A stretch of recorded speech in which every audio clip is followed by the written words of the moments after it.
When Steve Harvey stepped onto the stage that morning, he thought it was just another feel-good episode. But when the giant screen lowered and Denzel Washington looked him in the eye and simply said, "Steve," everything stopped. What followed became one of the most unexpected and emotional moments in television history. And Steve Harvey, for the first time ever, was speechless. The studio lights warmed the stage as the audience settled into their seats, laughter and soft chatter echoing through the room like the opening chords of a familiar tune. It was supposed to be another easy day on the Steve Harvey Show. Jokes, stories, maybe a few tears, and then everyone would go home feeling just a little lighter. Steve stepped onto the stage in one of his signature tailored suits, flashing that easy grin that made America feel like he was talking just to them. "Y'all look real good today," he said with a wink, loosening his tie just enough to show he wasn't taking himself too seriously. The crowd responded in kind, cheers, whistles, camera flashes. It was all routine, comforting, predictable. But something in Steve's step that morning was off. Slight, small, like he'd heard a whisper only he could make sense of. He kept glancing toward the wings of the stage between jokes, scanning the crew like he was expecting something, or someone. Still, he kept the show rolling. The music played, the monologue landed, and Steve was in his rhythm. Then it shifted. The band stopped suddenly. No outro, no fade. Just a silence that draped over the room like a heavy curtain. Steve paused, brow furrowed. The audience looked around. Murmurs rose. Something was wrong or different. Steve turned toward the crew offstage. "We good?" he asked, half joking, half concerned. A voice from the booth answered, steady but strange. "Steve, we've got a message for you." The studio darkened slightly as a massive screen began lowering from the ceiling. It moved slowly, deliberately. Steve stepped back, confused but curious. This wasn't on the schedule. No one had told him anything about a message. The screen flickered to life. A soft, golden light filled the frame. A chair. A figure. It was Denzel Washington. No applause. No theme music. Just his presence, calm, focused, unmoving. He sat there in silence for a beat. Then he leaned forward slightly, eyes locked with the camera, and said just one word.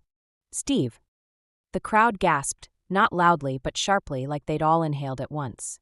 Steve took a step closer to the screen, his smile flickering for the first time all morning. "Wait a minute," he murmured under his breath. Denzel didn't speak again right away. He just sat there. Still. Present. His hands folded, his eyes carrying something unspoken, something weighty. The room went pin-drop quiet. Steve crossed his arms slowly, not in defiance, but like a man bracing himself. He didn't know what was coming, but he could feel it. Denzel leaned in again, his voice calm but deliberate. "I don't usually do this," he said. "But today I need to." And just like that, the entire room changed. The audience, the crew, even the air itself, all of it stilled. Because what was about to happen wasn't entertainment. It was truth. And Steve Harvey, the man known for commanding the room, was about to become its student. Denzel sat in that soft golden light, still not smiling, not performing. He wasn't here to flatter. He was here for something deeper. "I don't usually do shout-outs," he said, his voice steady and quiet. "But every once in a while, you come across a man who changes the room just by walking into it. Steve, you're that kind of man." The audience leaned forward. Steve's expression softened, a flicker of discomfort in his eyes, like a man who wasn't used to being praised, at least not like this. "You've stood tall in rooms that weren't built for you," Denzel continued. "You've made space for others without asking for credit. You didn't do it for applause. You just showed up." Steve swallowed hard. His hands, usually animated and expressive, were still now, folded in front of him. "I remember a night," Denzel said, pausing for a moment. "Years ago. I was struggling, questioning everything, my career, my faith, my worth.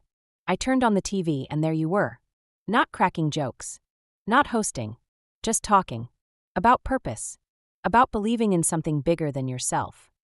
Steve blinked slowly. The memory wasn't his, but the weight of it landed on him anyway. "You said something I've never forgotten," Denzel said. "Sometimes God doesn't show you the whole picture. Just the next step." The audience was silent. No movement. Just breath and tension. "That stayed with me," Denzel said. "Because I was looking for answers. But you reminded me. Maybe all I needed was the next step." Steve lowered his gaze. That line, it had come from a place of pain, maybe even desperation, and now it was circling back to him like a boomerang. And then, Denzel continued, I heard a story. No cameras. No audience. You were backstage at your show. A little boy, maybe 10, was lost in the crowd. Scared. Alone. You stopped everything. Got down on one knee. Looked him in the eye. Told him he mattered. A soft exhale rolled through the studio. The kind that comes when something holy touches the air. That moment, Denzel said, that's legacy. That's what lasts. Steve's jaw tightened. His eyes glistened. Still no words. I know you don't like to talk about that stuff, Denzel said. But I need you to know, those quiet moments define you more than the punchlines. More than the ratings. More than the suits. The silence in the room wasn't awkward, it was sacred. Like the whole space was holding its breath. People think you're just a funny man, Denzel said. The guy from Family Feud, the man with the mustache and the suits. But those of us who've paid attention, we know better. Steve shifted in his chair, his hand covering his mouth. He wasn't hiding tears. He was honoring them. You've been a lighthouse, Denzel said, voice firm now. For men like me. For men who didn't have a blueprint. You gave us permission to be strong and vulnerable. To pray, to fight, to fall down and get back up again. Without shame. The camera cut to Steve. A single tear traced a path down his cheek. That's the kind of man you are, Denzel said. The kind who shows up.